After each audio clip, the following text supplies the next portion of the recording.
In a small town in America, there was a house so terrifying that no one had entered it for the last 25 years, because anyone who dared to step inside never came back out alive. To uncover the truth, a 22-year-old boy named Peter decided to spend one night inside that house. What happened to him? Stay with us to find out. My name is Muhammad Kaleem, and you're watching Nightmare Signal. If you enjoy horror stories like this, make sure to subscribe to the channel. It was January 1899. The winter that year was brutal. A thick blanket of snow covered the entire town. The streets were empty, and the freezing wind howled through the night. People stayed locked inside their homes. No one dared to step out after dark. But right in the center of that silent town stood an old, broken house. A house people called the Death House. Its windows were shattered. The wooden door hung loosely on its hinges, and the walls were stained with dark marks, as if something terrible had happened there. But the real horror was not how it looked. It was what people believed about it. 25 years ago, a family lived in that very house. A father, a mother, and their little 8-year-old daughter. To everyone else, they seemed perfectly normal, until one night, everything changed. Late at night, neighbors reported hearing horrifying screams. Not just screams, but cries filled with pain, fear, and something unnatural. Some people gathered outside the house, but no one had the courage to go inside. And then, suddenly, everything went silent, completely silent, as if nothing had ever happened. The next morning, a few brave men finally entered the house.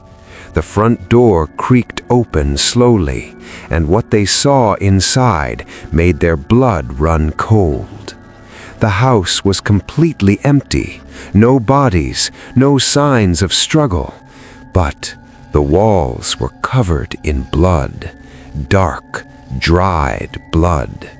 And on the floor there were small footprints of a child.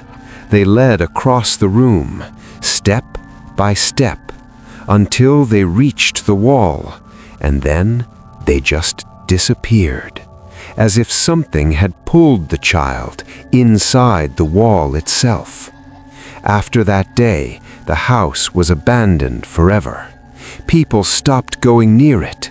Children were warned never to even look at it, because many believed something still lived inside. But 25 years later, Peter arrived in town, young, curious, and fearless. When he heard the story, he laughed. He didn't believe in ghosts or cursed houses.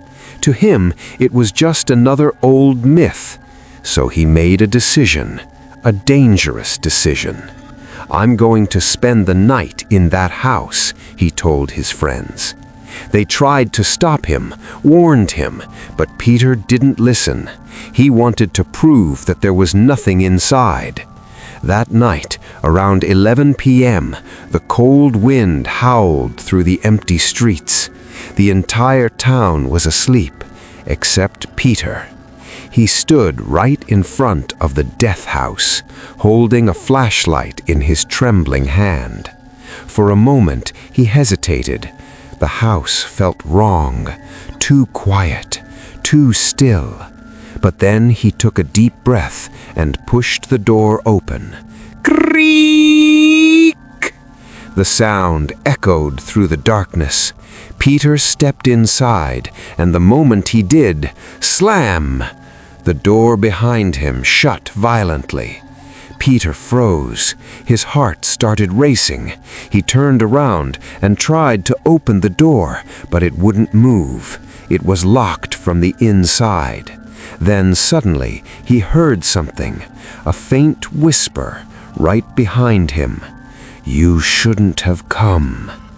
Peter quickly turned around. His flashlight scanned the room, but there was no one there, only darkness and silence. But deep down, he knew he wasn't alone anymore.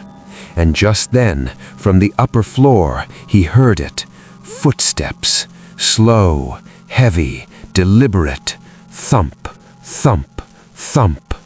Peter stood frozen, his eyes locked on the dark staircase. Each step echoed through the house like something was dragging its weight. He swallowed hard, his throat completely dry. "Hello?" he called out, his voice trembling. No answer, only silence. Peter tightened his grip on the flashlight and slowly pointed it toward the stairs. The beam of light shook as his hands trembled. The wooden staircase looked weak, old, and broken, but the footsteps didn't stop. They kept coming, closer, slower. He could feel it now. Something was up there. Peter knew he should leave, but the door behind him was locked. There was no way out. So with no other choice, he took his first step toward the stairs. Creak! The wood groaned under his weight. He paused, listening. The footsteps had stopped, completely. Now the house was silent again. Too silent. Peter's heart pounded louder than anything else. Thump, thump, thump. He took another step, then another, slowly climbing. Each step felt heavier, as if something didn't want him to reach the top. When he finally reached halfway, he noticed something strange. The air, it suddenly became colder, much colder than before. His breath turned visible, like he was standing in freezing air. Then his flashlight flickered, once, twice, and then it went out. "Damn it," he whispered, shaking the flashlight. It turned back on, but this time the light revealed something that made Peter freeze. At the top of the stairs, there was a figure, standing completely still. Tall, thin, its head tilted slightly, as if it was watching him. Peter's body went numb. He couldn't move, couldn't breathe. Who's there?" he whispered. The figure didn't respond. It just stood there, unmoving. Then slowly, it took a step forward. Thump. The same sound, the same footsteps. Peter stumbled backwards. His foot slipped, but he somehow caught himself. His flashlight shook violently. The light flickered again. For just a split second, the figure disappeared. Peter's eyes widened. Where did it go? His breathing got heavier, faster, and then, right behind him, he felt it, a cold breath touching the back of his neck. Peter froze, his entire body stiff. He slowly turned his head, and there, right behind him, was the same figure, standing impossibly close. Its face now visible. It had no eyes, no nose, only a wide, unnatural smile stretching across its face. Peter screamed and fell backward down the stairs. Thud! He hit the floor hard, his head spinning, vision blurred. When he looked up again, the staircase was empty, the figure gone. Was that real? He whispered to himself. Sweat dripped down his face, despite the freezing cold. Then, suddenly, from upstairs, he heard something else. A sound, soft, slow, a child's laughter. He he he he he. Peter's blood ran cold, because this time he knew it wasn't just one thing in the house. The laughter slowly turned into a pitter. Peter. The whisper echoed again, soft but clear. Peter's entire body froze. His eyes widened in fear. How does it know my name? His heart was pounding violently. The house, it was no longer silent. Now it felt alive, watching him, listening to every breath. Then that sound came again, a child's laughter. He he he he he. Peter slowly turned his flashlight. On the wall, fresh marks, small handprints. He touched one, wet, sticky. It was blood. Do you want to play? A tiny voice from the darkness. A small figure stepped forward. A little girl, torn dress, messy hair. She lifted her face, black eyes, wide, unnatural smile. I've been waiting. She moved instantly, right in front of him. Peter screamed, fell back, flashlight rolled, shadows moved. He grabbed it again. The girl, gone. Then, scratch, scratch. The wall cracked. A hand came out. Help me. Peter stepped back, but then the voice changed. Or join me. The wall started moving. Thump, thump. It was breathing. The crack spread, and then crack. The wall split open. The girl's face emerged, twisted, broken, eyes leaking darkness. Now you see me. Peter ran back. The floor beneath him moved like flesh. This isn't a house. The walls pulsed, the air heavy. You're home. The girl smiled. Faces appeared in the wall. Dozens, screaming, crying. One face moved. Help me. I came here like you. Peter stepped closer. She's lying. Run. Suddenly, all faces screamed together. Stay with us. Peter fell to his knees. Make it stop. Silence. Everything gone. A journal on the floor. Peter picked it up. Day 1. Voices in the walls. Day 5. I hear them too. Day 9. The walls move. Last page. Day 13. She's not my daughter anymore. Peter froze.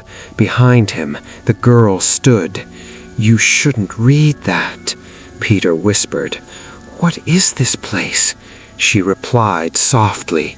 It's hungry. Suddenly the floor opened.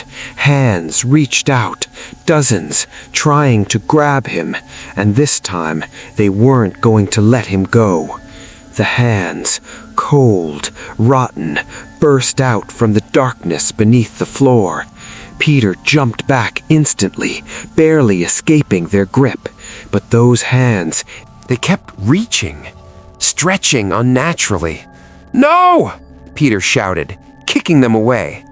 The floor snapped shut suddenly, as if nothing had happened. Peter stumbled back, breathing heavily. This house, it's alive! Behind him, the girl's voice came again. I told you, it's hungry. Peter turned toward her. What are you? She stared into his eyes. I was like you. Peter froze. Once, I had a family. The air turned colder. The walls whispered again. I lived here with my parents. You're the girl, she nodded. But one night, her voice darkened. I heard it from inside the walls. Play with me. Come closer. I thought it was a game, so I listened. I touched the wall. A loud thump echoed, and it touched me back. Peter stepped back. What is inside this house? It doesn't have a name. It was always here, waiting for someone to open the door.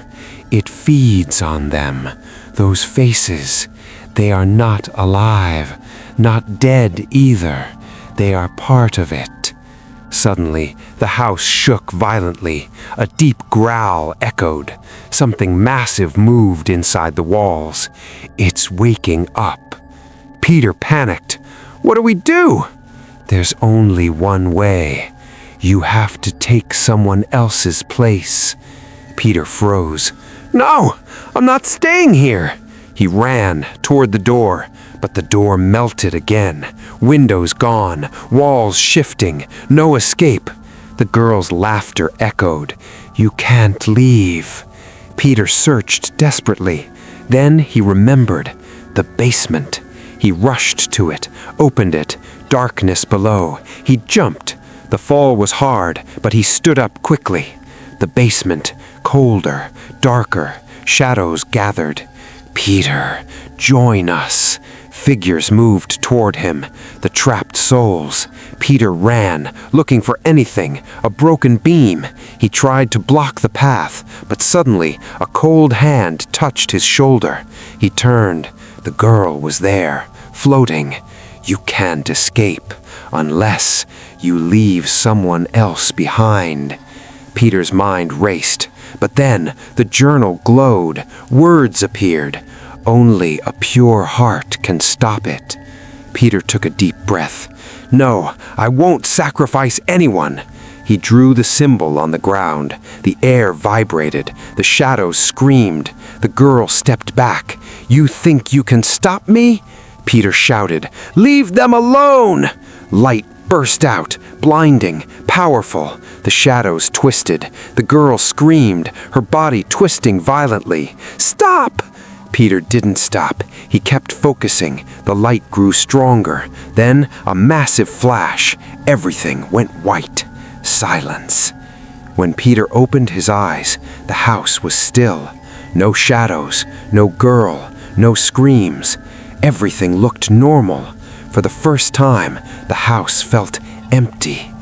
Peter looked around slowly. Is it over? He walked toward the door. This time, it didn't melt. It didn't change. It opened, slowly. Peter stepped outside. Cold air hit his face, snow beneath his feet. He was out. He survived.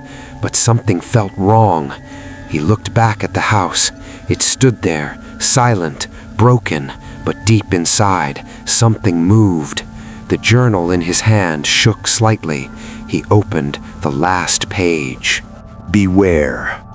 It never dies. It only waits for the next one. The wind blew softly, and then a whisper. Peter! He froze, slowly turned back, the house still standing, and for a split second, in one of the broken windows, he saw her, the little girl, smiling.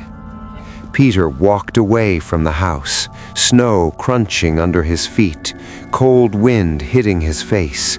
He was alive. He escaped. But deep inside, he knew something was wrong. The silence, it wasn't normal. It felt like the house had let him go on purpose. Days passed. Peter left the town, moved far away, tried to forget everything. But he couldn't. Every night, when he closed his eyes, he saw the walls breathing, moving, the faces screaming, begging, and the girl standing in the dark, watching him. Peter! He woke up suddenly, sweating, heart racing. The whisper again. Come back! Peter looked around his room, everything normal, but the feeling was still there. He wasn't alone. Days turned into weeks. The nightmares didn't stop. They got worse. Now, even when he was awake, he heard things. Soft footsteps behind him. A child's laughter from empty rooms. No, he whispered. It's not over." Peter took out the journal, hands shaking. "I ended it. I destroyed it." But deep inside, he knew the truth. You don't destroy something that was never alive. Suddenly, the pages of the journal started flipping on their own, fast, violently. Peter dropped it in fear. The last page opened. New words were appearing, written in front of his eyes. "You left, but you didn't escape." Peter stepped back, breathing heavily. "No, this can't be happening." The whisper came again, closer this time. "You opened the door. Now it follows you." Peter turned around quickly. Behind him, in the corner of the room, darkness gathered, slowly, forming a shape. A small figure, the little girl, standing there, her black eyes locked onto him. "You can't leave!" Peter screamed, falling back. "No, stay away from me!" The girl stepped forward, slow, calm. "This isn't the house anymore." A pause. "You are." Peter's blood ran cold. "What?" She smiled, wider than ever. "You brought it with you." Suddenly, the walls of his room started changing, cracking, moving, breathing, the same sound. Thump, thump. Peter's eyes filled with horror. "No, no, no!" The room twisted. The walls turned into flesh. Faces started appearing, screaming, crying, the same trapped souls, and among them, a new face. Peter's face, still alive, still screaming. The girl's voice echoed. "The house doesn't need a place. It needs a host. And now it has you." Everything went dark. Silence. Then, a new scene. A different day. A different person, standing in front of that same old house, looking curious, looking brave. The door slowly opened. Creak! And inside, darkness waited. From deep within, a familiar whisper. "Come in." And somewhere, hidden in the shadows, the little girl smiled, and behind her, a new presence. Peter, now part of the house, watching. If you enjoyed this story and want more terrifying horror experiences, subscribe to Nightmare Signal, because here, every story might be real.